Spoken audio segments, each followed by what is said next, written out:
Hello नमस्ते प्यारे बच्चों, कैसे हैं आप सभी लोग। मैं जिज्ञासा स्वागत करती हूँ आप सभी का फिजिक्स वाला के इस अमेजिंग प्लेटफॉर्म पर, जहां आज इस सेशन में हम करने वाले हैं आपके हरियाणा बोर्ड का मॉडल पेपर या फिर सैंपल पेपर कह लो आप उसे सॉल्व।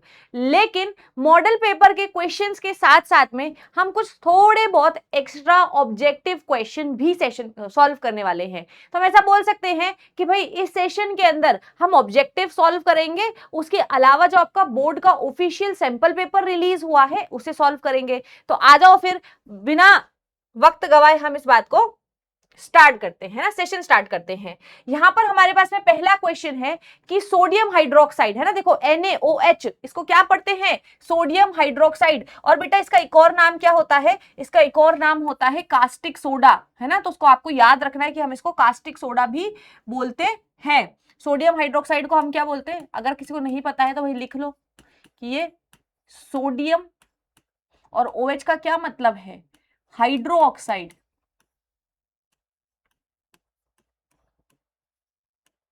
जिसको हम कास्टिक सोडा कहते हैं, है ना।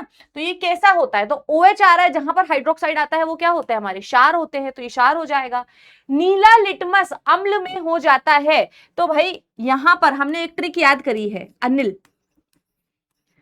अनिल से हम क्या याद रखते हैं कि जो अम्ल है वह नीले लिटमस को वह नीले लिटमस को लाल में परिवर्तित कर देते हैं। तो यहां दो कंडीशन है कि आपका माध्यम कैसा है, अम्लीय है, और लिटमस पेपर कैसा है, नीला है। तो नीला लिटमस पेपर कैसा हो जाएगा, लाल हो जाएगा। तो यहां पर हमारा ऑप्शन ए करेक्ट हो जाएगा। नेक्स्ट क्वेश्चन, अम्ल और क्षार की अभिक्रिया को क्या कहते हैं। तो भाई अम्ल और क्षार की जो अभिक्रिया है उसे हम उदासीनीकरण अभिक्रिया कहते हैं, या फिर हम ऐसा भी लिख सकते हैं। अच्छा, ये भी पूछते हैं कि उदासीकरण अभिक्रिया में बनने वाले जो आपके उत्पाद हैं वो बताओ क्या होते हैं। तो अम्ल और क्षार आपस में परस्पर अभिक्रिया करके क्या करते हैं, लवण एवं जल बनाते हैं, लवण एवं जल बनाते हैं। और इस पूरे प्रोसेस को हम क्या बोलते हैं, उदासीनीकरण अभिक्रिया कहते हैं। उदासीनीकरण अभिक्रिया हम इसको कहते हैं, ठीक है। नेक्स्ट क्वेश्चन पे आ जाओ भाई कि जंग लगना किस प्रकार की अभिक्रिया है। तो हम जानते हैं कि जब भी हम लोहे को खुले वातावरण में छोड़ते हैं तो ये लोहा क्या करता है, अपने आसपास में उपस्थित ऑक्सीजन तथा जल के अणुओं के साथ में मिलकर के एक लोहा ऑक्साइड की परत बना लेता है अपने ऊपर।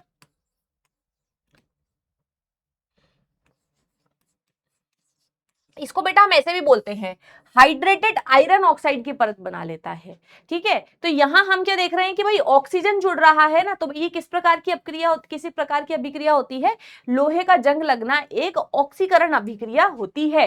बेकिंग सोडे का रासायनिक सूत्र क्या है, तो बेकिंग सोडे का रासायनिक सूत्र सोडियम हाइड्रोकार्बोनेट है ना, इसको हम सोडियम हाइड्रोजन कार्बोनेट के नाम से भी जानते हैं।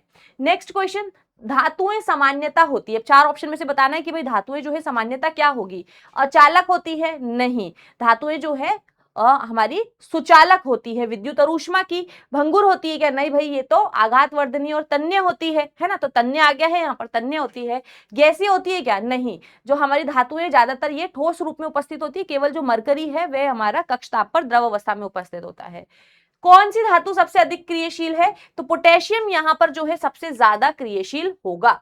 नेक्स्ट क्वेश्चन, उत्तल लेंस होता है, तो बेटा उत्तल लेंस कैसा है आपका, ये आपका उत्तल लेंस है। और ये उत्तल लेंस को हम कैसा लेंस बोलेंगे कि भाई ये हमारा अभिसारी लेंस है। क्यों, क्योंकि यहां पर अगर मैं उत्तल लेंस के एक हमारी मुख्य अक्ष खींचती हूं तो क्या होता है, इस उत्तल लेंस के मुख्य अक्ष के समांतर आने वाली प्रकाश किरणें लेंस से अपवर्तन के पश्चात एक बिंदु पर जाकर के मिलती है।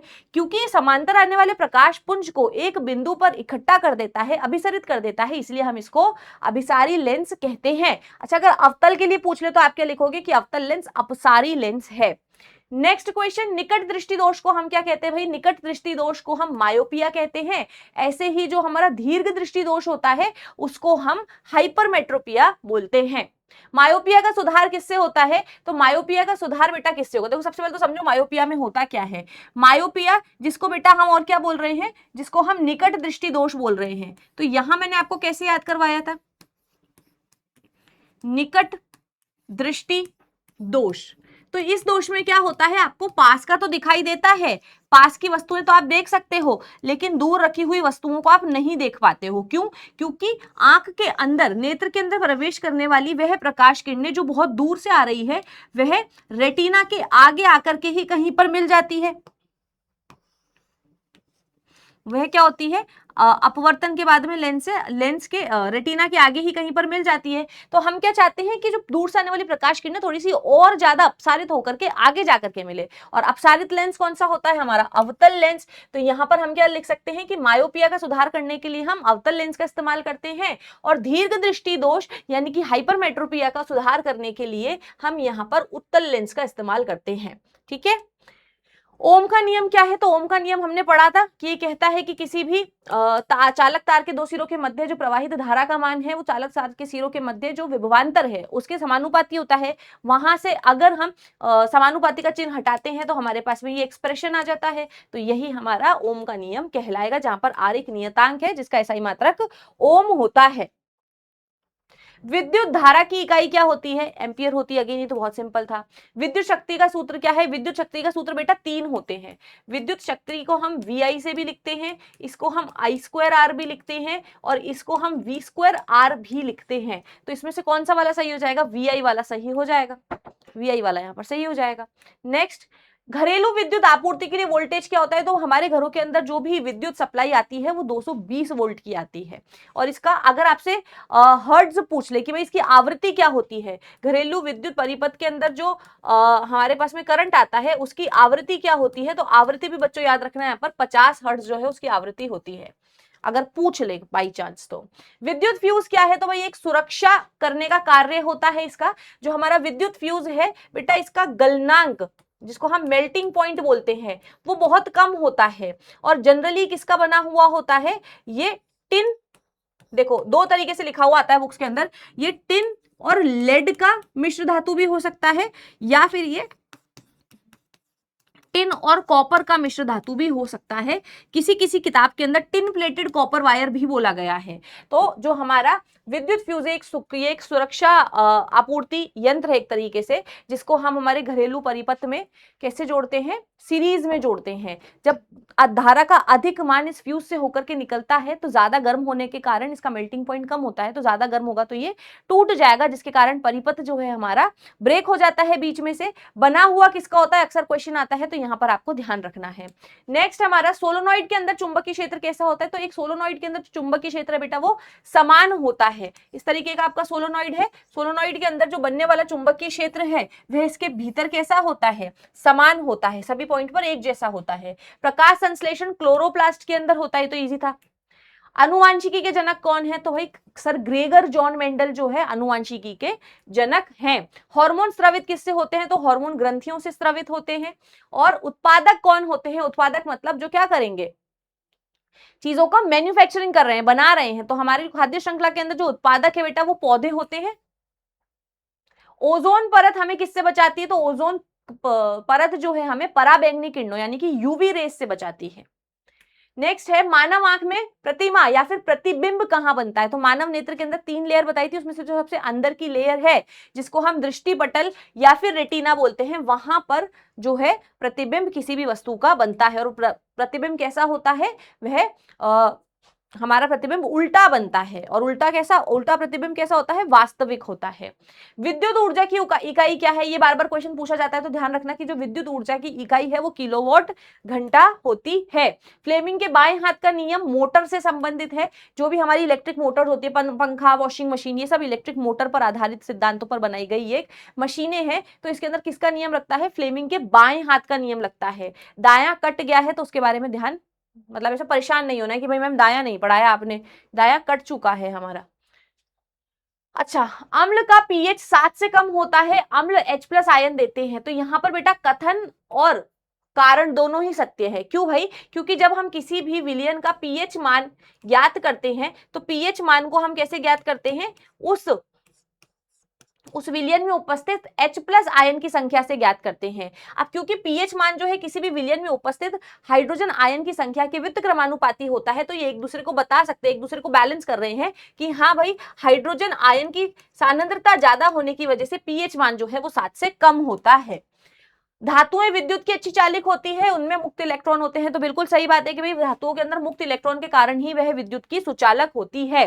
जंग लगना ऑक्सीकरण है, इसमें ऑक्सीजन का योग होता है, तो बिल्कुल सही बात है कि ऑक्सीजन के योग को ही तो हम ऑक्सीकरण कहते हैं, तो यहाँ पर भी ये हमारा सही हो जाएगा। देखो जरूरी नहीं है कि हमेशा ए ही सही हो, कभी कभी बी भी सही हो सकता है ना, तो आप ये वाला ट्रिक मत लगाना।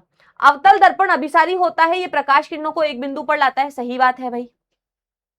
नेक्स्ट, प्रकाश संश्लेषण में CO2 उपयोग होती है, पौधे भोजन बनाते हैं, तो भाई दोनों ही बात सही है। देखो हाँ, तो यहाँ पर क्या है, जो प्रकाश संश्लेषण का उपयोग होता है, प्रकाश संश्लेषण की प्रक्रिया में कार्बन डाइऑक्साइड का उपयोग होता ही होता है, और यहाँ पर पौधे भोजन बनाते हैं, इसीलिए तो प्रकाश संश्लेषण की प्रक्रिया हो रही हो, तभी तो उसका जो CO2 है वो इस्तेमाल हो रहा है। अब यहां पर बेटा हमारा क्या स्टार्ट हो गया है, ये तो आपके ऑब्जेक्टिव क्वेश्चन थे, और यहां से जो बेटा है हमारा मॉडल पेपर स्टार्ट हो गया है, जो बोर्ड की तरफ से आया हुआ है आपका। ठीक है, अब जो आपके पास में ऑब्जेक्टिव आएंगे वो आपके मॉडल पेपर के आने वाले हैं।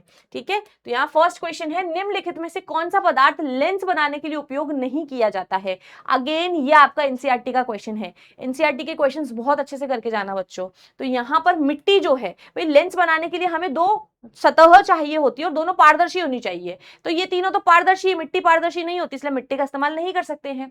1 किलोवाट घंटा किसके बराबर होता है, 3.6 × 10⁻⁶ जूल के बराबर होता है। नेक्स्ट क्वेश्चन, विद्युत धारा का एसआई मात्रक क्या है, तो भाई जो विद्युत धारा है उसका एसआई मात्रक एम्पियर है ना, विद्युत धारा का जो एसआई मात्रक है वो क्या है, एम्पियर है। मानव नेत्र के कौन से भाग पर प्रतिबिंब बनता है, तो मानव नेत्र के रेटिना भाग पर, या फिर बेटा इसको दृष्टिपटल भी कह दिया जाता है, दृष्टिपटल पर प्रतिबिंब बनता है। आपको वैसे रेटिना जो है आप लिख सकते हो, और अगर किसी किसी बुक के अंदर दृष्टिपटल भी लिखा होता है, लेकिन रेटिना भी चलेगा, दोनों ही आंसर सही, आप कुछ भी लिख करके आ सकते हो। यहाँ पर हमारे पास में अभिकथन और कारण वाला प्रश्न जो है वो आ गया है फिर से, कि कभी कभी बारिश के मौसम में असमान आसमान में इंद्रधनुष तभी दिखाई देता है जब पर्यवेक्षक की पीठ सूर्य की ओर होती है, सही बात है भाई। ठीक है, तो पानी की बूंदे आंतरिक परावर्तन करती है, तो आंतरिक परावर्तन के कारण जो पर्यवेक्षक है यानी कि जो ऑब्जर्वर है उसको इंद्रधनुष तभी दिख पाएगा जब उसकी पीठ जो है सूरज की तरफ होगी, क्योंकि सामने की तरफ यहाँ पर इंद्रधनुष उसको दिखाई देगा।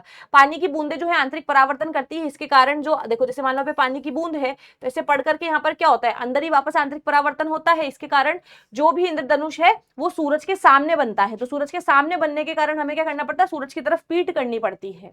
ठीक है, और अंतिम किरणें पीछे की ओर बनती है, तो यहाँ पर यही ऑप्शन यहाँ पर सही हो जाएगा। निम्नलिखित में की परिभाषा लिखिए, विक्षेपण क्या होता है, प्रकाश का विक्षेपण बताना है और वर्णक्रम बताना है। तो जब भी हमारा श्वेत प्रकाश किरण को जब भी हम प्रिज्म पर आपतित कराते हैं, तो जो हमारी श्वेत प्रकाश किरण है वह 7 रंगों में विभक्त हो जाती है। प्रकाश की इसी परिघटना को हम विक्षेपण कह देते हैं। विक्षेपण के पश्चात या फिर प्रकाश की श्वेत प्रकाश किरण को, या फिर हम ऐसे बोलते हैं कि श्वेत प्रकाश किरण को प्रिज्म पर आपतित कराने से जो 7 रंगों का वर्णक्रम हमें प्राप्त होता है ना, जो स्पेक्ट्रम हमें प्राप्त होता है उसी को हम वर्णक्रम कहते हैं। देखो प्रिज्म में से गुजरने वाले श्वेत प्रकाश के विक्षेपण द्वारा प्राप्त 7 रंगों की जो पट्टी है, 7 रंगों की पट्टी जो है विक्षेपण के पश्चात, तो 7 रंगों की पट्टी हमें प्राप्त हो रही है, उसे ही हम यहाँ पर वर्णक्रम कह रहे हैं। बेटा ये जो आपके पास में आंसर्स है ना, ये आपके ऑफिशियल जो हरियाणा बोर्ड का आंसर शीट उन्होंने मॉडल पेपर के साथ में दिया था ना, सेम टू सेम वही मैंने यहाँ पर लिखा है। हाउएवर इसमें एक मिस्टेक है जो भी मैं आपको आगे बताऊंगी। ठीक है, तो आंसर्स बेटा हमेशा एनसीईआरटी से वेरीफाई करके लेकर के जाना। ठीक है, नेक्स्ट क्वेश्चन पे आओ। विद्युत टोस्टर और विद्युत इस्त्रियों का तापन अवयव शुद्ध धातु के ना बनाकर किसी मिश्र धातु के क्यों बनाए जाते हैं, तो भाई मिश्र धातु जो होते हैं हमारे, मिश्र धातुओं और धातुओं की तुलना में जो मिश्र धातु है उनका गलनांक ज्यादा उच्च होता है ना। उसके अलावा आप क्या बोल सकते हो कि यहाँ पर बेटर स्टेटमेंट क्या रहने वाला है कि हमारे पास में मिश्र धातु है और हमारे पास में धातु है, तो भाई जो धातुएं है ना वो गर्म होकर के जल्दी उनका उपचयन हो जाता है। लेकिन जो मिश्रातुएं हैं वह बहुत अधिक तापमान पर भी गर्म करने पर उपचयित नहीं होती है। तो यहां हम क्या लिख देंगे कि जो विद्युत टोस्टर है या फिर विद्युत इस्त्रियां हैं उनके अंदर तापन अवयव शुद्ध धातु का ना बना करके मिश्रातु का इसलिए बनाया जाता है क्योंकि एक तो मिश्रातुओं का जो प्रतिरोधकता है उनकी वो ज्यादा होती है, उनका रेजिस्टेंस ज्यादा होता है। उच्च ताप पर जो है मिश्रातुओं का ऑक्सीकरण नहीं होता है और मिश्रातुओं का गलनांक भी बहुत ज्यादा होता है। इसीलिए हम जब भी तापन अवयव बनाते हैं तो उसके अंदर हम क्या इस्तेमाल करेंगे, मिश्रातु इस्तेमाल करेंगे, क्योंकि उसका रेजिस्टेंस ज्यादा है, उच्च तापमान पर उसका ऑक्सीकरण आसानी से नहीं होता है और उनका गलनांक भी ज्यादा होता है। नेक्स्ट क्वेश्चन, कोई विद्युत मोटर 220 वोल्ट के विद्युत स्रोत से, तो यहां पर स्रोत कितना दे रखा है, 220 वोल्टेज के स्रोत से 5 एम्पियर की धारा, 5 एम्पियर की धारा लेती है। विद्युत मोटर की शक्ति निर्धारित कीजिए। तो शक्ति क्या होता है, P is equals to VI होता है। ठीक है, तो कितना हो जाएगा हमारे पास में 220 इंटू 5, 0, 5 टू 10, 1 ऊपर कैरी गया, 5 टू 10, तो 1100 वॉट। अब क्या बोल रहा है कि 2 घंटे के अंदर विद्युत मोटर जो है हमारी कितनी ऊर्जा उपयुक्त करेगी, इसकी परिकल्पना कीजिए। तो ऊर्जा जो है उसका सूत्र क्या होता है, पावर इंटू टाइम। यहां पर पावर को बेटा किलोवाट में रखना होता है और टाइम को हमेशा आर में रखना होता है, इस बात का ध्यान रखोगे। तो हमारे पास में पावर कितनी है, 1100 वॉट है। और अगर बेटा इसी को मैं 100 से डिवाइड कर दूंगी तो मेरे पास में, अच्छा मेरे को क्या करना है, वॉट को किलोवाट में करना है तो 1000 से डिवाइड करना पड़ेगा। तो यहां पर अगर मैं इसको 1000 से डिवाइड कर देती हूं तो मेरे पास में क्या आ जाएगा, 1.1 किलो वॉट आ जाएगा। तो यहां पर कितना हो जाएगा, 1.1 इंटू टाइम कितना है, 2 घंटे है। तो यहां पर ऊर्जा कितनी उपभुक्त की गई है, 2.2 किलोवाट आवर, है ना। इतनी ऊर्जा जो है उस मोटर ने यूज करी है। देखो प्रदत्त ऊर्जा, कितनी ऊर्जा इस्तेमाल करी है, 2.2 किलोवाट आवर की, और जो शक्ति है वो कितनी है उसकी, 1100 वॉट की है। चालक तार की, अच्छा यहां पर बताओ कि प्रतिरोध और प्रतिरोधकता पर क्या असर पड़ेगा अगर आप चालक तार की लंबाई बढ़ा दो। तो भाई हम जानते हैं कि किसी भी चालक तार का जो प्रतिरोध है वो लंबाई के समानुपाती होता है, चालक की तार के क्षेत्रफल के जो है वह व्युत्क्रमानुपाती होता है, ऐसा मैं लिख सकती हूं। ठीक है, लेकिन जो हमारी प्रतिरोधकता है वो ना तो लंबाई पर निर्भर करती है ना ही वो क्षेत्रफल पर निर्भर करती है। तो अगर आप चालक तार की लंबाई बढ़ा दोगे तो लंबाई बढ़ाने पर जो प्रतिरोध है वो क्या करेगा, बढ़ जाएगा। चालक तार की लंबाई बढ़ाने पर प्रतिरोध भी बढ़ जाएगा। क्यों, क्योंकि प्रतिरोध लंबाई के समानुपाती होता है, यानी कि डायरेक्टली प्रोपोर्शनल है। एक क्वांटिटी बढ़ाओगे तो दूसरी भी बढ़ेगी। और अगर आप अनुप्रस्थ काट का क्षेत्रफल बढ़ा दो तो अनुप्रस्थ काट के क्षेत्रफल की ये क्या है, व्युत्क्रमानुपाती है, तो जो आपका प्रतिरोध है वो घट जाएगा। तो अनुप्रस्थ काट का क्षेत्रफल बढ़ाने पर चालक का प्रतिरोध कम हो जाएगा, क्योंकि प्रतिरोध अनुप्रस्थ काट के क्षेत्रफल के व्युत्क्रमानुपाती होता है, परंतु प्रतिरोधकता पर इसका कोई प्रभाव नहीं पड़ेगा। यहां पर भी लिखा हुआ है कि प्रतिरोधकता पर इसका कोई प्रभाव नहीं पड़ेगा। किसी धारावाही चालक पर लगने वाले बल किन 2 कारकों पर निर्भर करते हैं, विद्युत फ्यूज किसे कहते हैं, इसका क्या लाभ है।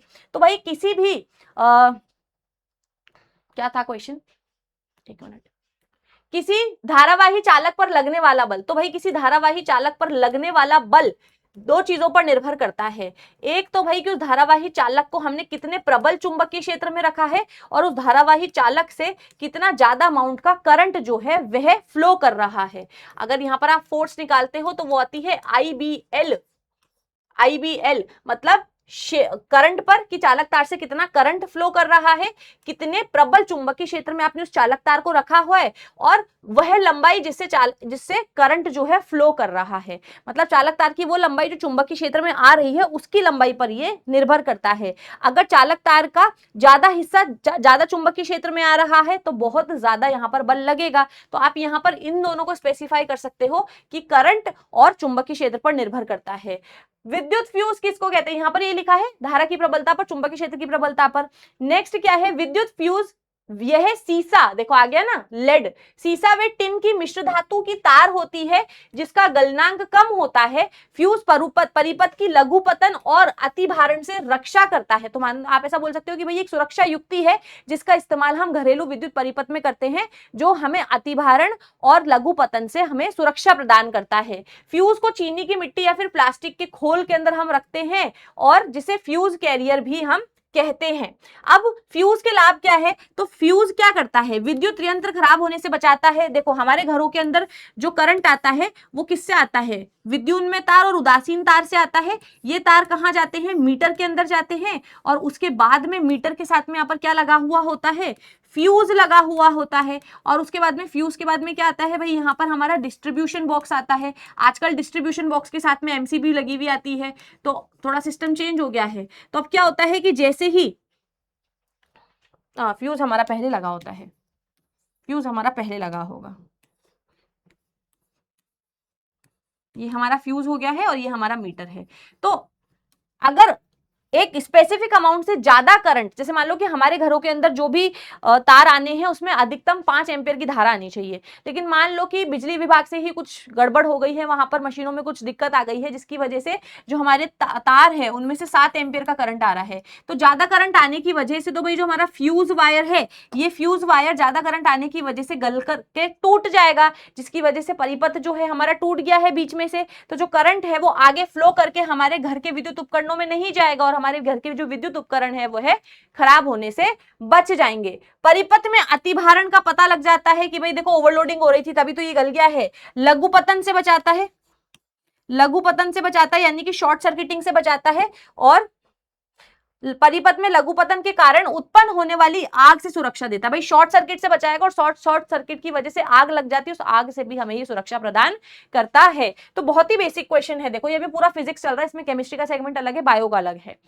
प्रयोग द्वारा सिद्ध करो कि चालक तार में से विद्युत धारा, मतलब ये ऑप्शन में आया है, यह वाला प्रश्न, यह वाला प्रश्न और यह वाला प्रश्न ऑप्शन में आया है, अथवा लिखा हुआ है ना।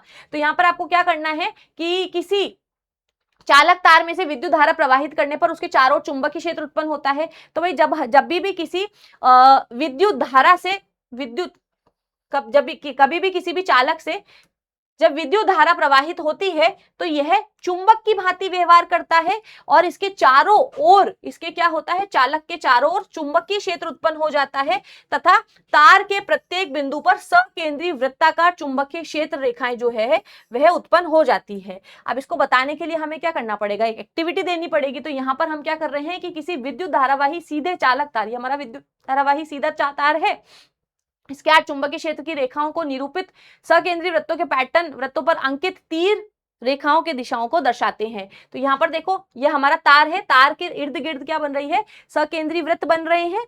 ये क्या कर रहे हैं, सकेंद्रीय वृत्त दर्शा रहे हैं चुंबकीय क्षेत्र रेखाओं को। अब चुंबकीय क्षेत्र रेखाओं की दिशा किससे पता लग रही है, तो सकेंद्रीय वृत्तों के अंदर जो तीर के निशान बन रहे हैं ना, इससे हमें दिशा का यहाँ पर पता लग रहा है। अब कैसे पता लगेगा भाई, हमें कैसे पता लगेगा, तो आपको यहाँ पर मैक्सवेल के दाहिने अंगूठे का नियम लगाना है। जैसे चालक तार के अंदर जो करंट है वो कहाँ जा रहा है, वो नीचे की तरफ जा रहा है, तो यहाँ पर चुंबकीय क्षेत्र रेखाएं क्या करेगी, यहाँ से निकल करके यहाँ से बाहर आएगी, है ना। यहाँ से तो अंदर जा रही है और यहाँ से बाहर आ रही है, यहाँ से अंदर जा रही है और यहाँ से बाहर आ रही है। तो इस तरीके से यहाँ पर आप चुंबकीय क्षेत्र की दिशा भी ज्ञात कर सकते हो। अब आपको करना क्या है भाई, एक आयताकार गत्ता ले लेना है, गत्ते के टुकड़े के अंदर आपको क्या करना है, तार को ऐसे फंसा देना है। तार XY को, देखो ये तार XY जो है गत्ते से फंसा हुआ है, तार को एक बैटरी और कुंजी से आप जोड़ दें, गत्ते पर कुछ लोहे के चूर्ण डालें, क्योंकि लोहे के चूर्ण क्या आप करेंगे, परिपथ से जब धारा प्रवाहित होगी तो लोहे के चूर्ण अपने आप को जो भी चुंबकीय क्षेत्र का पैटर्न है उसके अकॉर्डिंग अपने आप को लोहा चूर्ण जो है वो यहाँ पर व्यवस्थित कर लेगा। कुंजी में प्लग लगाकर XY तार में से विद्युत धारा प्रवाहित करेंगे हम, तो हम देखते हैं कि विद्युत धारा प्रवाहित होने पर जो लोहा चूर्ण के कण है वो अपने आप को सकेंद्रीय वृत्तों में संयोजित कर लेते हैं और इससे सिद्ध हो जाता है कि भाई एक सीधे धारावाही चालक से जब विद्युत धारा प्रवाहित की जाती है तो है उसके इर्द गिर्द जो चुंबकीय क्षेत्र बनता है वह सकेंद्रीय वृत्तों के पैटर्न के रूप में हमें प्राप्त होता है। प्रकाश का अपवर्तन क्या है, तो भाई जब प्रकाश किरण तिरछी होकर के एक पारदर्शी माध्यम से दूसरे पारदर्शी माध्यम में प्रवेश करती है तो वह अपने पथ से विचलित हो जाती है, और इसी घटना को, प्रकाश की इसी परिघटना को हम क्या बोलते हैं, यहाँ पर प्रकाश का अपवर्तन कहते हैं। इसके नियम लिखो। तो भाई पहला नियम है कि जो आपतित किरण है, अपवर्तित किरण है और दोनों माध्यम को पृथक करने वाले पृष्ठ के आपतन बिंदु पर अभिलंब सब एक ही तल पर आते हैं। इसका क्या मतलब है कि भाई देखो, यहां पर इस तरह बना देती हूं मैं कि ये मेरा दोनों माध्यम को अलग करने वाला पृष्ठ है, यह मेरी आपतित किरण है, यह मेरी अभिलंब है और यह मेरी अपवर्तित किरण है और ये मेरा आपतन बिंदु है। तो क्या बोल रहा है कि आपतित किरण, अपवर्तित किरण, अभिलंब दोनों पृष्ठों को अलग करने वाले, दोनों माध्यमों को अलग करने वाले पृष्ठ के आपतन बिंदु पर एक ही तल में यह स्थित होगी। फिर दूसरा क्या है, किसी निश्चित रंग के प्रकाश के लिए तथा किसी निश्चित माध्यमों के युग्म के लिए दो कंडीशन मेंशन करना जरूरी है। अगर आप ये दो कंडीशन मेंशन नहीं करते हो तो बेटा आपको नंबर आपके कट जाएंगे। तो यहाँ पर आपको दूसरा नियम लिखते वक्त ये कंडीशन मेंशन करनी है कि किसी निश्चित रंग तथा किसी निश्चित माध्यम के युग्म के लिए जो आपतन कोण की ज्या है और जो अपवर्तन कोण की ज्या है, इनका अनुपात एक स्थिरांक होता है। इस नियम को बेटा हम स्नेल का नियम भी बोलते हैं। इस नियम को हम क्या बोलते हैं, स्नेल का नियम भी कहते हैं। अगर स्नेल का नियम लिखने के लिए आ जाए तो आपको यही लिख करके आना है, और इसको हम ऐसे दर्शा सकते हैं कि आपतन कोण की ज्या तथा अपवर्तन कोण की जो ज्या है वह एक अनुपात, एक का जो अनुपात एक स्थिरांक, इस स्थिरांक को हम n से लिखते हैं। या क्या पूरा का पूरा। चलो अब नेक्स्ट क्या कह रहा है भाई, हम वाहनों के पश्च दर्पण के रूप में कौन से दर्पण का उपयोग करते हैं। तो वाहनों के पश्च दर्पण के रूप में हम यहाँ पर उत्तल दर्पण का प्रयोग करते हैं। क्यों करते हैं, क्योंकि उत्तल दर्पण जो है सदैव वस्तुओं का आभासी तथा सीधा प्रतिबिंब बनाता है। उत्तल दर्पण का जो क्षेत्रफल है, जो परावर्तक पृष्ठ है, वह ज्यादा होने के कारण ये हमें दृष्टि का चीजों को देखने के लिए एक बड़ा फील्ड व्यू जो है प्रोवाइड करता है। तो प्रतिबिंब वस्तु के आकार से एक तो छोटा बनेगा, प्रतिबिंब जो है आभासी और सीधा बन रहा है, दृष्टि क्षेत्र इसका बहुत ज्यादा होता है, जिसके कारण पश्च दृष्टि का बहुत बड़ा भाग हम दर्पण में देख सकते हैं और सुरक्षित ड्राइविंग फिर की जा सकती है। नेक्स्ट क्वेश्चन क्या है, अवतल लेंस की फोकस दूरी 10-15 सेंटीमीटर है, सॉरी है ना। अवतल लेंस की फोकस दूरी कितनी है, अवतल लेंस बोला है, यानी कि फोकस दूरी कितनी हो जाएगी, -15 सेंटीमीटर है।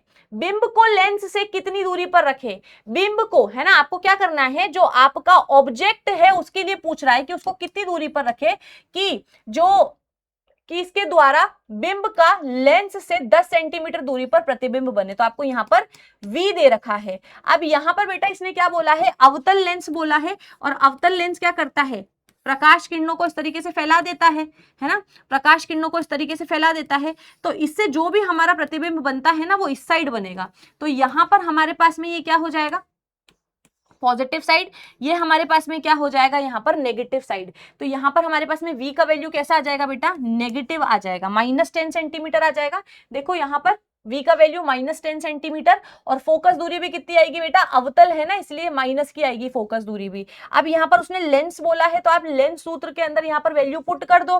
कितना होता है लेंस सूत्र, 1/f = 1/v - 1/u। आपको u निकालना है ना, आप v को इधर ले आओ, 1/f, v को इधर ले आओ आप, माइनस का 1/v = माइनस का 1/u।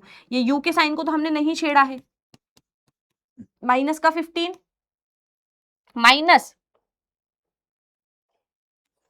माइनस का 1/10 ये हो जाएगा। अगर आप इसको सॉल्व करते हो तो माइनस माइनस प्लस, और 15 और 10 का एलसीएम कितना होता है 30।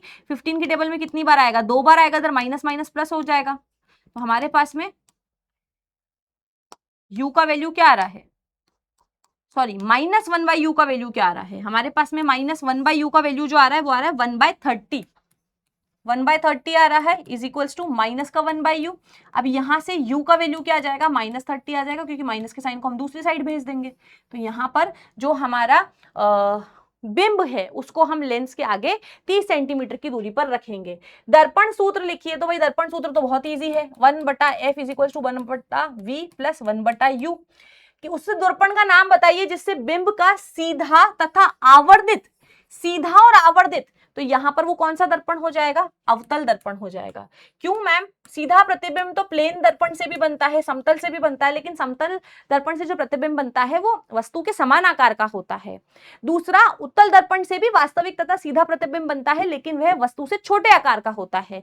केवल अवतल दर्पण ही ऐसा है जिसके आखिरी वाले केस में जब हम बिंब को फोकस और पोल के मध्य रखते हैं तब उससे हमें आवर्धित तथा सीधा प्रतिबिंब प्राप्त होता है। यहाँ पर ये पूरा का पूरा सॉल्व हुआ है आपका, ठीक है। अब सेक्शन बी, हम यहाँ पर केमिस्ट्री पर आ जाते हैं। उस पदार्थ का नाम बताओ जो क्लोरीन से अभिक्रिया करके विरंजक चूर्ण बनाता है। तो जो हमारा बुझा हुआ चूना है यह क्लोरीन के साथ में अभिक्रिया करके विरंजक चूर्ण बनाता है। अपच के उपचार के लिए हम कौन सी औषधि इस्तेमाल करते हैं, ये एनसीईआरटी का क्वेश्चन है वापस से, तो हम यहाँ पर एंट एसिड का इस्तेमाल करते हैं।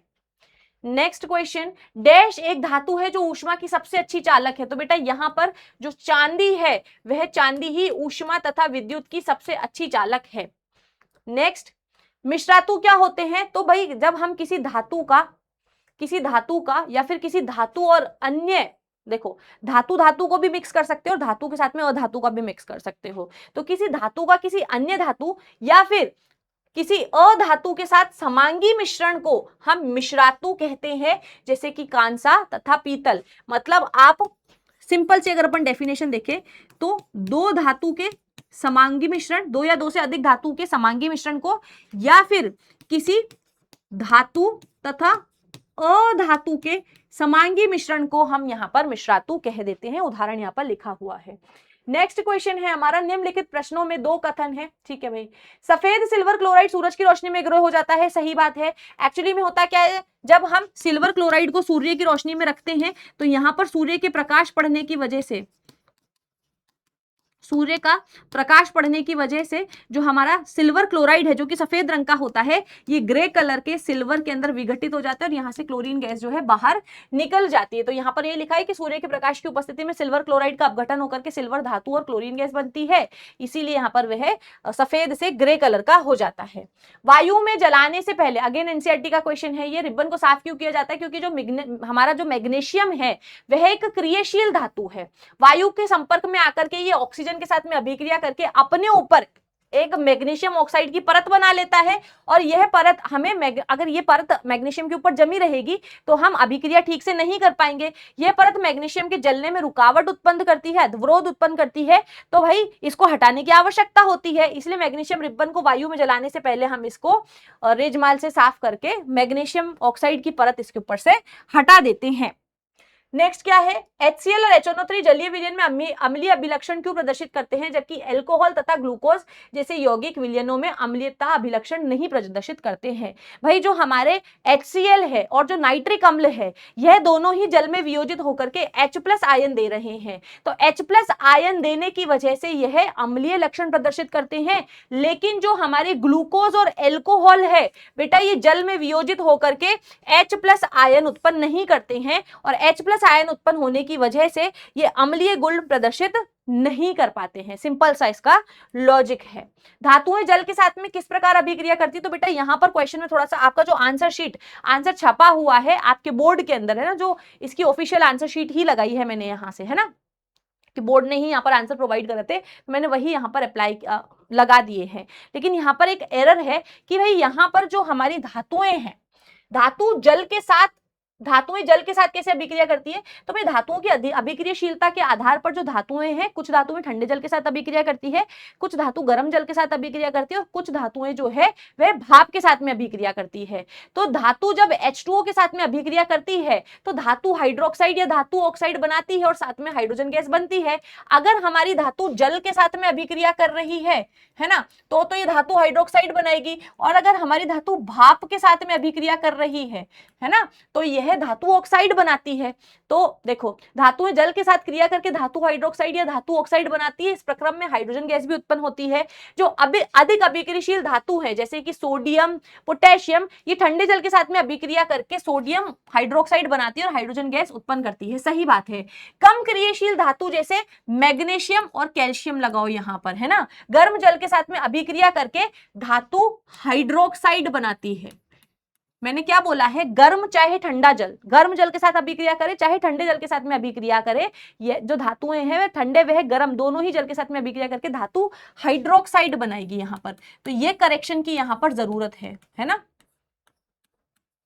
धातु हाइड्रोक्साइड बनाएगी। ठीक है, साथ में हाइड्रोजन गैस तो बनती ही है, तो यहां पर हम क्या लिख देंगे, यहां पर हम क्या लिख देंगे कि जैसे कैल्शियम अभिक्रिया कर रही है H2O के साथ में और ये लिक्विड फॉर्म में है, गर्म जल है, तो यहां पर ये क्या बनाती है, मैग्नीशियम नहीं, calcium hydroxide, calcium hydroxide. Calcium भी बेटा आपके ठंडे जल के साथ में अभिक्रिया कर लेता है, इधर कैल्शियम भी जो है ठंडे जल के साथ में अभिक्रिया कर लेता है, इधर मैग्नीशियम आएगा, हम मैग्नीशियम लिख लेते हैं। मैग्नीशियम जो है वो आपका गर्म जल के साथ में अभिक्रिया करता है। ठीक है, और ये जो आपका जिंक है, यह जिंक भाप के साथ में अभिक्रिया करता है।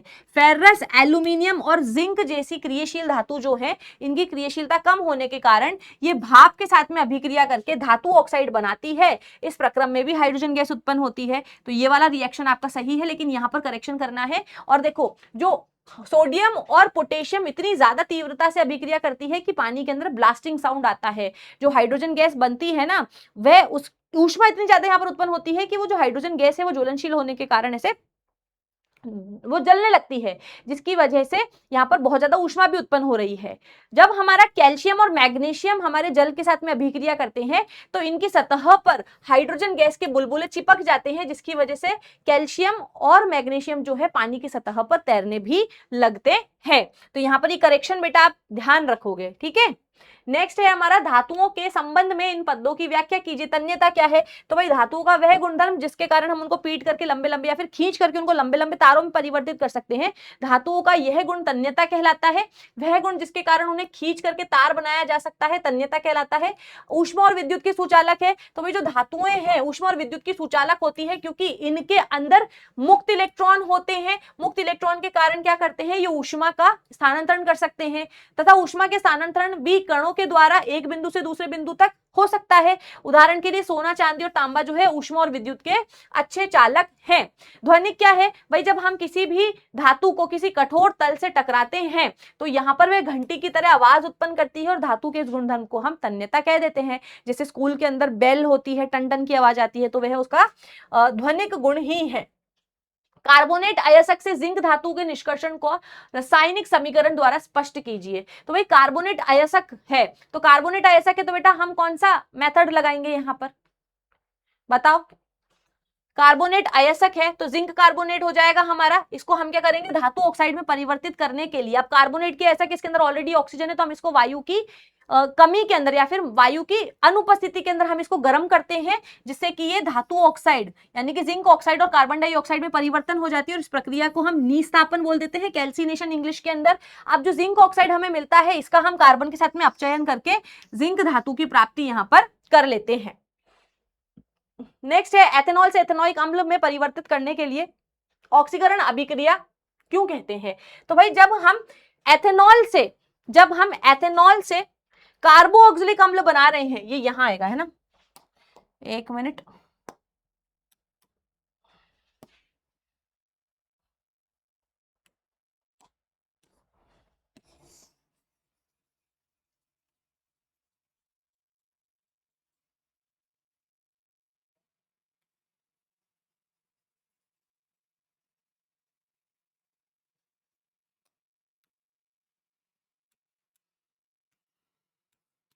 पहले तो हम ये देख लेते हैं कि हो क्या रहा है।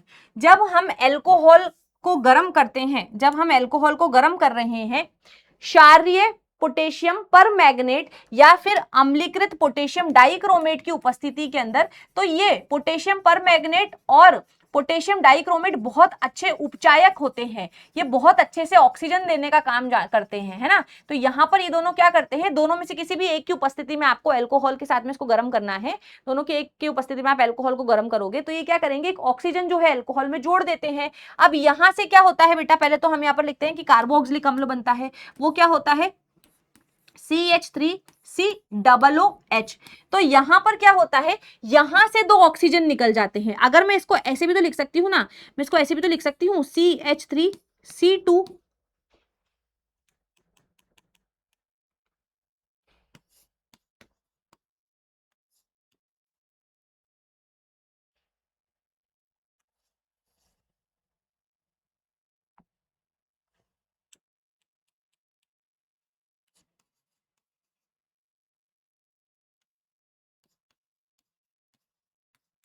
इसको ऐसे भी तो लिखा जा सकता है।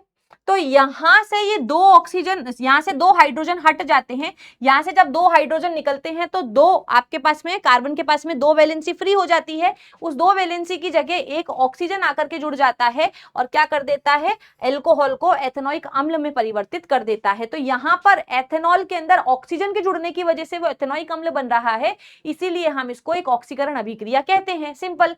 समजातीय श्रेणी क्या है, उदाहरण के साथ में समझाइए। तो वही हमारी कार्बन यौगिकों की ऐसी श्रृंखला जिसमें कार्बन श्रृंखला में स्थित हाइड्रोजन को एक ही प्रकार का प्रकारात्मक समूह प्रतिस्थापित कर देता है तथा वह समजातीय श्रेणी कहलाती है। और इसके दो क्रमागत सदस्यों के मध्य CH2 ग्रुप का अंतर होता है और सभी सदस्यों का जो सूत्र है वह सभी सदस्य का जो भी सदस्य है, जो भी आपकी सीरीज के सदस्य हैं, उनको एक ही सूत्र से निरूपित किया जा सकता है। जैसे कि एल्कोहल की समजातीय श्रेणी आपको यहां पर दे रखी है, और जब एल्कोहल की समजातीय श्रेणी हमें यहां पर दे देते हैं तो आप यहां पर बहुत सारे सदस्य एल्कोहल के लिख सकते हो। जैसे कि अगर यहां पर हम n का मान 1 पुट करते हैं तो 2 1 जा 2 और 3, तो यहां पर पहला सदस्य आ जाएगा। n का मान मैं 2 पुट करती हूं तो 2 2 जा 4, यहां पर दूसरा सदस्य आ जाएगा। n का मान अगर मैं 3 पुट करती हूं तो यहां पर मेरे पास में तीसरा सदस्य आ जाएगा। तो यहां पर समान सूत्र से जो है हम इस श्रेणी के जो भी सदस्य हैं उनको निरूपित कर सकते हैं। और प्रत्येक बढ़ते सदस्य के अंदर CH2 जो है बढ़ता जा रहा है, और प्रत्येक बढ़ते सदस्य के अंदर क्या है, जो द्रव्यमान है वह 14U से बढ़ता जा रहा है। अब इलेक्ट्रॉन बिंदु संरचना बतानी है आपको यहाँ पर एथेनोइक अम्ल की और H2S की और प्रोपेन की। तो भाई एथेनोइक अम्ल में क्या है, एथेनोइक अम्ल पे आपको तो सूत्र पता होना चाहिए। तो एक कार्बन ये रहा, एक कार्बन ये रहा, एक कार्बन से 3 हाइड्रोजन जोड़ने हैं, तो यहाँ पर 3 हाइड्रोजन 1 2 3 जोड़ दिया है हमने। ठीक है, जो दूसरे नंबर वाला कार्बन है ये कैसे जुड़ा हुआ होता है, देखो आपको पहले इससे ये बनाना पड़ेगा, फिर ही आप ये बना सकते हो, ध्यान रखना है आपको। यहाँ पर कार्बन से डबल बॉन्ड ऑक्सीजन है, डबल बॉन्ड ऑक्सीजन है मतलब क्या है, दो इलेक्ट्रॉन कार्बन शेयर कर रहा है, दो इलेक्ट्रॉन ऑक्सीजन शेयर कर रहा है। तो टोटल शेयरिंग में कितने इलेक्ट्रॉन होंगे, यहां पर 4 इलेक्ट्रॉन होंगे। देखो 4 इलेक्ट्रॉन है, और फिर इधर जो कार्बन है उसके साथ में ऑक्सीजन सिंगल बॉन्ड शेयर कर रहा है, तो शेयरिंग के अंदर हम केवल 2 इलेक्ट्रॉन दिखाएंगे, और बचा हुआ एक इलेक्ट्रॉन जो है वह ऑक्सीजन हाइड्रोजन के साथ में शेयर कर रहा है। ऐसे ही जब हम H2S को देखते हैं तो H2S क्या कर रहा है, यहां पर गलत बना हुआ है ये, इसको हम थोड़ा ठीक कर लेंगे।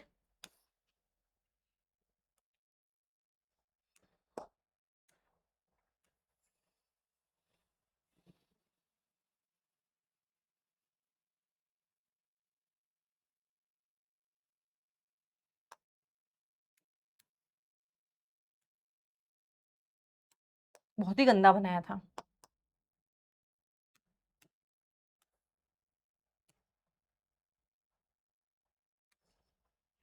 तो यहाँ पर मेरे पास में हाइड्रोजन आ गया है, और ये हाइड्रोजन क्या करेगा, सल्फर के साथ में मतलब 2 इलेक्ट्रॉन की साझेदारी कर रहा है। एक इलेक्ट्रॉन सल्फर ने शेयर करा है, एक इलेक्ट्रॉन हाइड्रोजन ने शेयर करा है, तो टोटल 2 इलेक्ट्रॉन की साझेदारी हो रही है, और इस तरीके से H2S का इलेक्ट्रॉन बिंदु संरचना बन जाता है। फिर है प्रोपेन। प्रोपेनॉन के अंदर क्या है, एक कार्बन है, यहां पर 3 हाइड्रोजन जुड़े हुए हैं। फिर यहां पर क्या है, एक और कार्बन है, उस कार्बन से डबल बॉन्ड ऑक्सीजन जुड़ा हुआ है। जहां पर भी डबल बॉन्ड जुड़ा हुआ होगा वहां पर 4 इलेक्ट्रॉन शेयरिंग में दिखाना है, जहां पर भी सिंगल बॉन्ड है वहां पर आपको 2 इलेक्ट्रॉन शेयरिंग में दिखाने हैं। फिर यहां से वापस कार्बन आ गया है, और इधर जो है हमारे 3 हाइड्रोजन लगे हुए हैं। तो एक कार्बन और यहां पर hydrogen hydrogen hydrogen single bond है, तो दो इलेक्ट्रॉन हमने शेयरिंग में दिखा दिए हैं। ये कार्बन इस कार्बन के साथ में सिंगल शेयरिंग कर रहा है, सिंगल बॉन्ड बना रहा है, तो यहां पर भी 2 इलेक्ट्रॉन शेयरिंग में दिखाएंगे। अब जो बेटा ये बीच वाला कार्बन है ना, ये ऑक्सीजन के साथ में डबल बॉन्ड बना रहा है, तो यहां पर हम 4 इलेक्ट्रॉन जो है वो शेयरिंग के अंदर दिखा देते हैं। और उसके बाद में जो लास्ट वाला हमारा कार्बन है ये क्या कर रहा है, वापस प्रत्येक कार्बन एटम जो है हाइड्रोजन के साथ में एक एक इलेक्ट्रॉन शेयर करके अपनी संयोजकता को यहां पर सेटिस्फाई कर रहा है। तो इस तरीके से आपको इलेक्ट्रॉन बिंदु संरचना बनाकर के आना है। फिक्स पैटर्न रहता है बोर्ड का, आपको ये इस टाइप के क्वेश्चन जो है इस पर आधारित एक ना एक प्रश्न देखने को मिल ही जाएगा।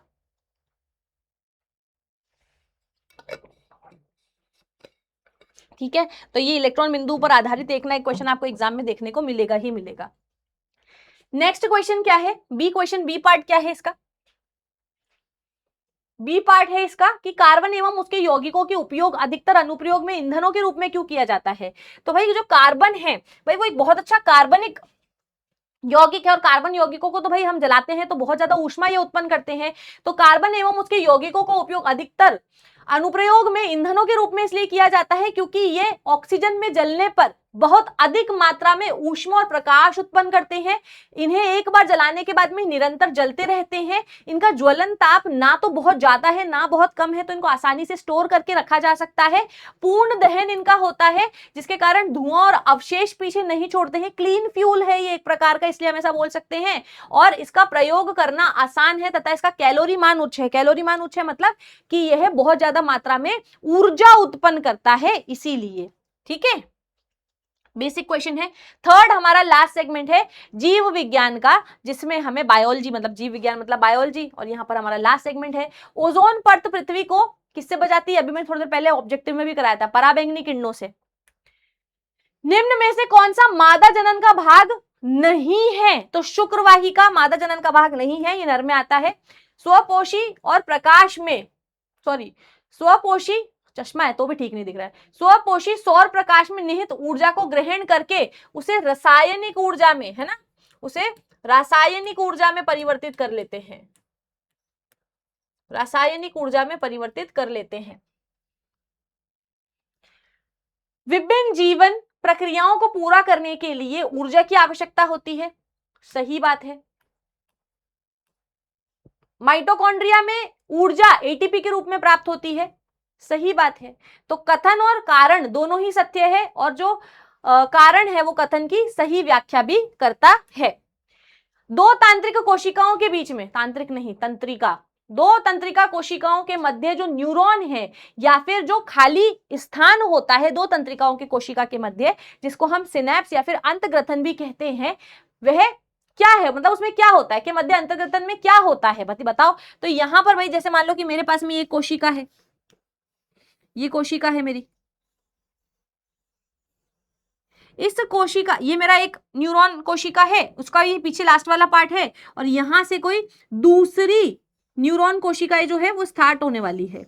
तो यहां पर दोनों न्यूरॉन कोशिका के बीच में क्या है? थोड़ा सा खाली स्थान है, और ये खाली स्थान में क्या हो रहा है? इस खाली स्थान को ही बेटा आप अंतर्गतन बोलते हो, पहले तो आप ये समझो, ठीक है। तो यहां पर क्या होता है? जो भी आपके सिग्नल्स हैं, है ना, जो भी आपके सिग्नल है दो न्यूरॉन के मध्य कार्यात्मक रिक्त स्थान को हम अंतर्ग्रथन कहते हैं। ये यहाँ पर कुछ ना कुछ कार्य हो रहा है, जो सूचना है उसका संचरण होता है इस रास्ते से, इसलिए कार्यात्मक जो रिक्त स्थान है उसको हम अंतर्ग्रथन कहते हैं। इस रिक्त स्थान में एक रासायनिक पदार्थ होता है जिसको हम न्यूरोट्रांसमीटर कहते हैं। इस रसायन में से सूचना रसायन संकेतों के रूप में एक न्यूरॉन से दूसरे न्यूरॉन को स्थानांतरित होती है। यदि न्यूरॉन आपस में एक दूसरे से जुड़े हुए होंगे, अगर एक न्यूरॉन दूसरे न्यूरॉन के कांटेक्ट में है, जुड़ा हुआ है, तब तो जो सूचना है वो विद्युत सिग्नल के रूप में चली जाएगी। लेकिन दो न्यूरॉन के बीच में स्पेस है, खाली जगह है, जिसको हम अंतर्ग्रथन बोल रहे हैं, तो दो न्यूरॉन के बीच में जो खाली स्पेस होगा, इस खाली स्पेस के अंदर जो सूचना का संचरण है वो रसायन की वजह से होगा, जिसको हम न्यूरोट्रांसमीटर भी कहते हैं। तो भाई अंतर्ग्रथन के अंदर क्या हो रहा है? जो एक न्यूरॉन से दूसरे न्यूरॉन के अंदर सूचना का जो है स्थानांतरण हो रहा है रसायन के रूप में, इतना सा आप लिख सकते हो।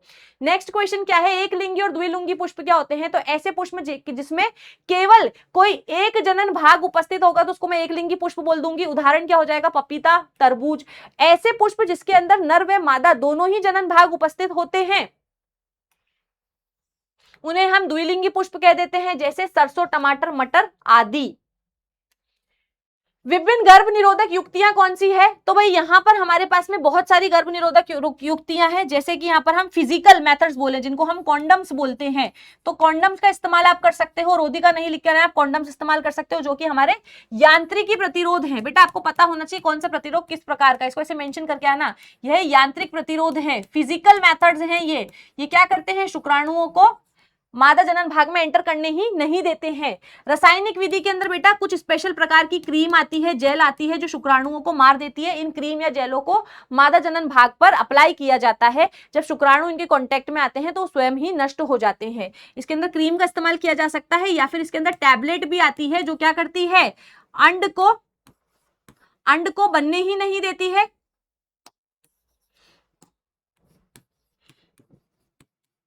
अंड को बनने ही नहीं देती है, या फिर वो क्या करती है, जो गर्भाशय की भित्ति है उसको बहुत ज्यादा मोटा करके उसमें बच्चे को स्थापित ही नहीं होने देती है। तो टैबलेट का इस्तेमाल किया जा सकता है। शल्य चिकित्सा के अंदर बेटा ट्यूबेक्टोमी का इस्तेमाल किया जा सकता है। पुरुषों के अंदर अगर होगी शल्य चिकित्सा यानी कि सर्जिकल मेथड तो हम उसको नसबंदी कह देंगे, और मादाओं के अंदर अगर शल्य चिकित्सा विधि हो रही है यानी कि सर्जिकल मेथड तो हम इसको ट्यूबेक्टोमी बोल देंगे, ट्यूबेक्टोमी हम इसको बोल देंगे। अंतर गर्भाशय निरोधक यंत्र जिसको हम आईयूसीडी कहते हैं, जिसके अंदर कॉपर टी आता है, इस यंत्र को हम क्या करते हैं, जो मादा है उसके गर्भाशय में स्थापित कर देते हैं, और जिसके कारण क्या होगा, जो शुक्राणु है वह अंडवाहिका का में प्रवेश नहीं कर पाते हैं, और जब अंडवाहिका में नहीं जाएंगे तो भाई वहां पर निषेचन ही नहीं होगा। अच्छा, इसका नेक्स्ट पार्ट क्या है, जनन स्वास्थ्य में इनका क्या महत्व है, भाई इनको क्यों क्यों जरूरी है ये जनन स्वास्थ्य के लिए। तो भाई कभी कभी ऐसा होता है कि स्त्री जो है वो बॉडी से फिजिकल रूप से तो तैयार हो गई है कि हाँ कि वो बच्चे पैदा कर सकती है, लेकिन मानसिक रूप से वह अभी तैयार नहीं है किसी बच्चे को जन्म देने के लिए, फिर उसकी जिम्मेदारी उठाने के लिए, जिससे क्या हो सकता है, स्त्री लैंगिक परिपक्वता धारण करने के पश्चात भी मानसिक रूप से गर्भ धारण करने के लिए तैयार नहीं है, तो इसका जनन स्वास्थ्य पर, जो इसकी फिजिकल मतलब जो मादा है उसके रिप्रोडक्टिव हेल्थ पर इसका बहुत बुरा असर पड़ता है। जो बच्चा है बेटा, ज्यादा तनाव के कारण जो बच्चा है वो मंदबुद्धि भी पैदा हो सकता है ना, तो बुरा प्रभाव पड़ता है। इसलिए गर्भ निरोधक युक्ति का इस्तेमाल करना है कि भाई अगर मादा नहीं चाहती है बच्चे को जन्म देना तो जबरदस्ती नहीं करनी है, उसको आप गर्भ निरोधक युक्तियां दे सकते हो, लेकिन बेटा आईपिल का इस्तेमाल नहीं करना है, टैबलेट का इस्तेमाल नहीं करना है, बहुत ज्यादा हानिकारक है, इससे मृत्यु भी हो जाती है कभी कभी, ठीक है। और जो भी ये पीरियड्स को डिले करने की दवाई है वो भी नहीं लेनी चाहिए, बहुत ही ज्यादा हार्मफुल है, वो अपने स्वास्थ्य के साथ में नहीं खेलना है। अच्छा, गर्भ निरोधक युक्तियां ना अपनाने से यौन संबंधी रोग भी हो सकते हैं, तो अगर आप चाहते हो कि यौन संचरित आपको रोग ना हो, तभी भी आपको क्या करना है, तभी भी आपको यहाँ पर ये इस्तेमाल करनी है, गर्भ निरोधक युक्तियां जो है इस्तेमाल करनी है। अच्छा, यौन के संचरण के लिए हमें यहाँ पर जो फिजिकल मेथड्स होते हैं, यांत्रिकी प्रतिरोध है, केवल वो काम आते हैं। क्रीम, जेल, टैबलेट, ये शल्य चिकित्सा और ये आईयूसीडी से आपके गर्भ निरोधक मतलब आईयूसीडी वगैरह से आपका जो यौन संचरित रोग है वो नहीं रुकता है, केवल कॉन्डम का इस्तेमाल करने से जो यौन संचरित रोग है वो रुक पाते हैं, ध्यान रखना, ठीक है। हाँ, गोलक, अब मेंडल ने क्या करा है भाई, मेंडल का क्वेश्चन आ गया है कि उसने गोल आकार का बीज है जो कि प्रभावी लक्षण है, उसका क्रॉस कर दिया है एक झुर्रीदार बीज से जो कि एक अप्रभावी लक्षण है। तो पहली जनरेशन के अंदर प्रथम संतति के बीजों का आकार क्या होगा, तो भाई प्रथम संतति के अंदर जो भी बीज बनेंगे भाई उनका जो जेनेटिक मेकअप है वो ऐसा होगा। तो प्रथम संतति के अंदर सारे बीज कैसे बनेंगे, गोल बनेंगे भाई, इसमें क्या है, क्योंकि यहाँ पर प्रभावी कारक उपस्थित है तो सारे बीज गोल बनेंगे। द्वितीय संतति में स्वपरागण द्वारा प्राप्त कितने, अब भाई मैं फर्स्ट जनरेशन की क्रॉसिंग करा दूं फर्स्ट जनरेशन से, तो यहां पर हम जानते हैं कि सेकंड जनरेशन के अंदर क्या होगा, सेकंड जनरेशन के अंदर एक तो हमें शुद्ध या फिर हम ऐसा बोलते हैं कि सम युग्मनजी हमें गोल बीज मिलेगा, एक हमें एक्चुअली दो विषम युग्मनजी गोल बीज मिलेंगे और एक जो है हमें झुर्रीदार बीज मिलेगा, ठीक है। तो यहां पर कितने प्रतिशत द्वितीय संतति में स्वपरागण द्वारा प्राप्त कितने प्रतिशत पौधों के बीज गोल होंगे, तो भाई 4 में से 3 बीज गोल हैं। प्रतिशत निकालने के लिए 100 से मल्टीप्लाई कर देंगे, वैसे तो साफ दिख रहा है कि 75% बीज जो है यहाँ पर गोल होंगे। चित्र सहित दर्शाना है, तो भाई लो भाई चित्र सहित ऐसे दर्शा देना, तुम इसको पूरा का पूरा इस तरीके से दर्शा दो चित्र के द्वारा। कोई तकलीफ है इसके अंदर, मुझे तो नहीं लगता कि कोई तकलीफ होगी तुम्हें।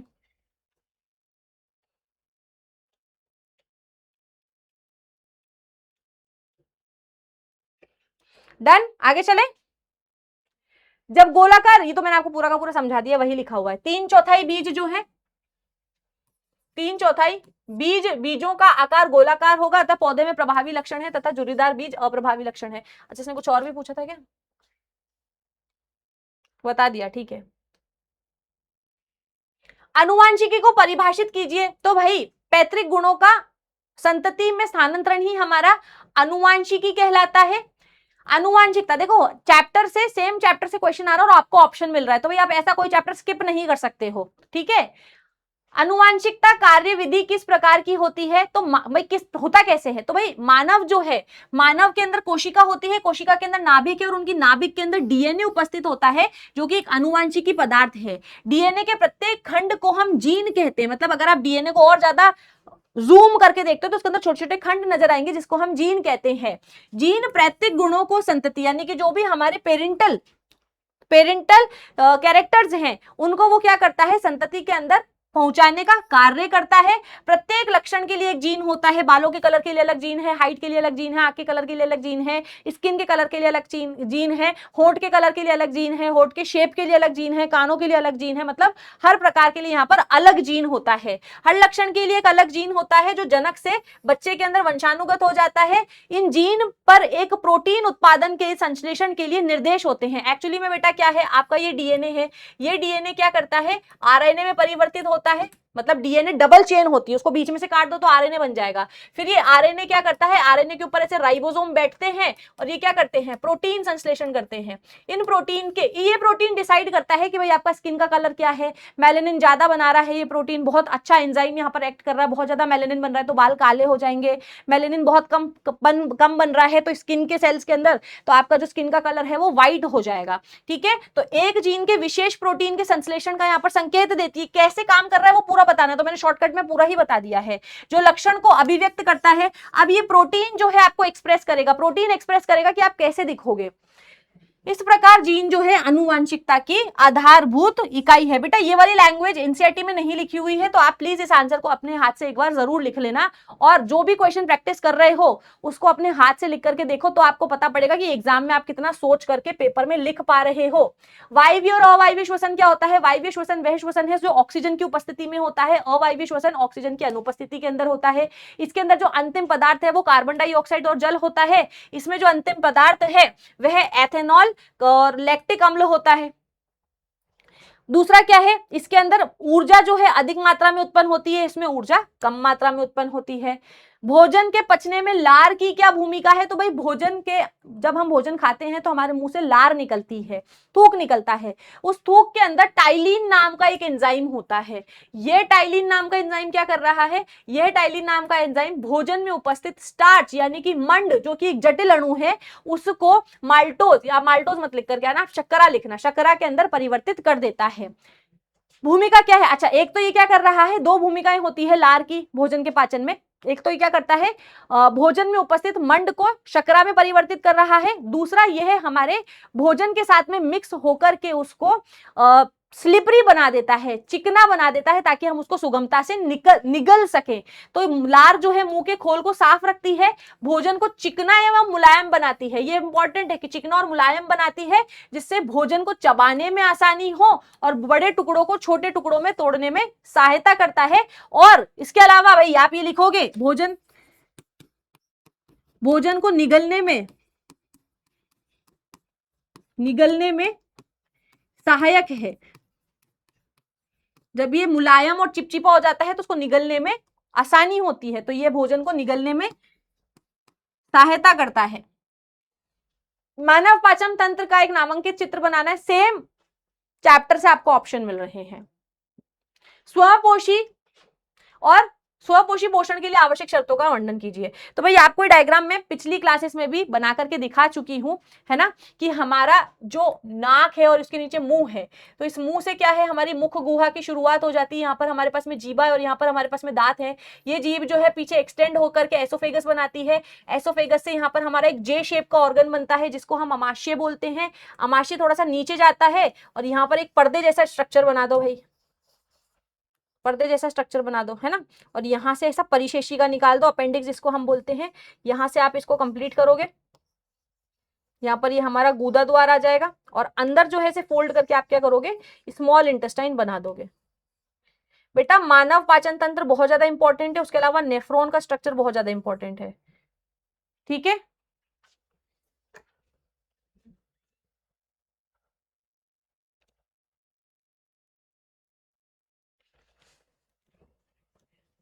ठीक है। उसके बाद में क्या है, यहां पर आप पेनक्रियाज बनाओगे, यहां पर आप पेनक्रियाज बनाओगे, ठीक है, और इधर आप लीवर बना देना। इस लीवर के अंदर बेटा गॉल ब्लैडर बना देना। इस लीवर के अंदर आप क्या करोगे, गॉल ब्लैडर बना दोगे, है ना, बस बन गया है। इसमें क्या टफ था, इजी है। नेक्स्ट क्वेश्चन, स्वपोषी पोषण के लिए भाई 4 शर्तें अनिवार्य हैं। कार्बन डाइऑक्साइड की उपस्थिति जो पौधों को हवा से मिलता है, जल की उपस्थिति जो पौधों जड़ द्वारा अवशोषित करते हैं, हरित लवक जो कि पत्तियों के अंदर उपस्थित होता है, और सूर्य का प्रकाश। तो ये आवश्यक शर्तें हैं, 4 आवश्यक शर्तें हैं जो आपको यहां पर मेंशन करके आनी है। नेक्स्ट, बस खत्म खत्म, बस इतना इजी पेपर आता है आप लोगों का। अगर आप थ्योरी सेशन अच्छे से करते हो और एनसीईआरटी के ये सारे एनसीईआरटी के क्वेश्चंस आपको एनसीईआरटी में देखने को मिल जाएंगे। तो यहां से हमें सिर्फ अभिकथन और कारण वाले प्रश्नों को छोड़ करके आपको लगभग सारे क्वेश्चंस जो है एनसीईआरटी में मिल जाएंगे। So that's it for today बच्चों। उम्मीद करती हूँ कि सेशन आपके लिए हेल्पफुल रहा होगा। यहां से आपको ये पता लगा है कि हमें आंसर्स कैसे लिखने हैं। अगर आपने गौर किया हो तो आपने देखा होगा कि सारे आंसर्स जो हैं भाई, बड़े क्वेश्चंस को भी मैंने छोटा ही लिखा था, बहुत ज्यादा बड़े प्रश्न को, बस ये एक एक्टिविटी प्रश्न वाला प्रश्न था जो ज्यादा लंबा था। बाकी सभी प्रश्न जो हैं, सभी प्रश्नों के उत्तर जो हैं मैंने बहुत कम शब्दों में दिए हैं, और सभी प्रश्नों के उत्तर हमने पॉइंट वाइज दिए हैं। तो आपको कम शब्दों में ज्यादा से ज्यादा इंफॉर्मेशन देनी है, लैंग्वेज अपनी स्पष्ट रखनी है जैसे कि यहां पर थी, और उत्तर को आपको किस में देना है, पॉइंटों में देना है, ताकि आपके जो अंक है वह ना कटे। तो होपफुली बेटा सेशन आपके लिए अच्छा रहा होगा। कमेंट करके जरूर बताना आपको आज का सेशन कैसा लगा है।